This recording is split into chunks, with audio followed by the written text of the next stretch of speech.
Judge Lawton. Earlier today, our scouts informed me that they have identified multiple infestations in the downtown Marshall area. Based on this information, and for your own safety, I'm declaring a lockdown, effective immediately and until further notice. This is a matter for the police, and they will deal with it.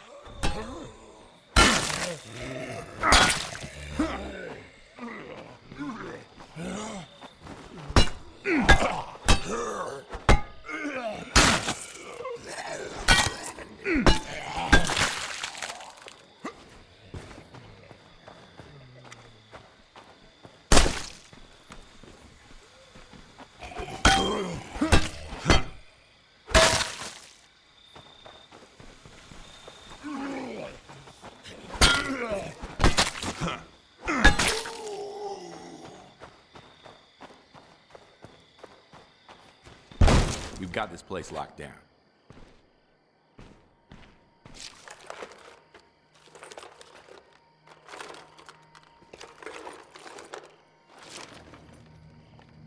I'm loaded up. See you back at base. Roger that. We'll be waiting.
All due respect, Your Honor, we're stretched too thin as it is.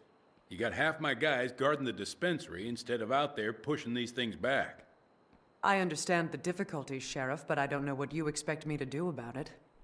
We only have so many trained officers left, and I'm not comfortable with the prospect of arming civilians for this kind of work. If you'd let me start training them, We'll discuss this later, Sheriff. We have a visitor. Welcome. I suppose you've heard our broadcasts? Well, it's all true. We have a safe, secure society here, governed by the rule of law. Walk with me. I'll explain. You have a society? I'm sorry. What exactly happened in the United States when I wasn't looking? Look around. We're facing a disaster of unprecedented scale. We have no way of knowing how widespread it is, or how long it will take federal authorities to respond. Until they do, we have to look out for ourselves. It may not be the most constitutionally traditional succession, but it's all we have. All we have? The Army's camped just across the river. Yes, and other than vaguely threatening radio broadcasts, they've made no attempt to contact us or provide relief efforts to the civilian government. Meanwhile, ordinary citizens like yourselves are living in fear. Fear of the dead. Fear of the criminal element that sees this as an opportunity to prey on their fellow man. Fear of the uncertain future of our nation. But it doesn't have to be that way. And of course, all firearms will be surrendered. Only duly appointed law enforcement officers are allowed to go armed. Right. Well, thanks for the offer, but we're doing just fine on our own. And I'm damn sure not surrendering my guns when the streets are full of flesh-eating dead people. I'm very sorry to hear that. We'd certainly prefer it if people joined us freely, before the issue has to be forced. Is that a threat? Just a reminder that the Wild West doesn't last forever.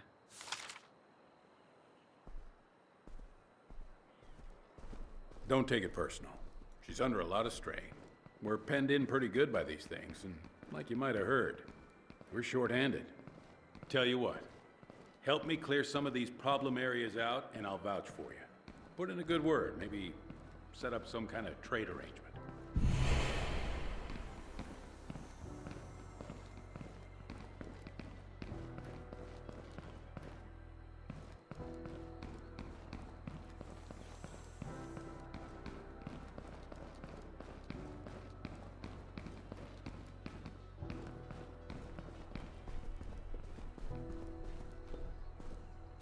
Feel?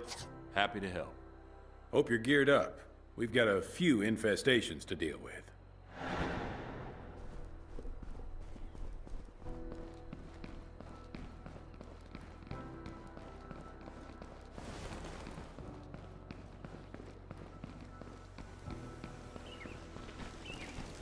I hate to see the old girl like this. Wait, what? The town. Yeah. It's been on rough times for a while now. But it used to be a damn fine place to live. Raise a family. Whatever you say. Of course, my wife didn't agree, but never you mind. Go on. Well, she married a machinist. Didn't like it when I became a cop instead. She finally had enough a few years back. Took our son to live in the city. Said it would be a more enriching environment. I'm sorry.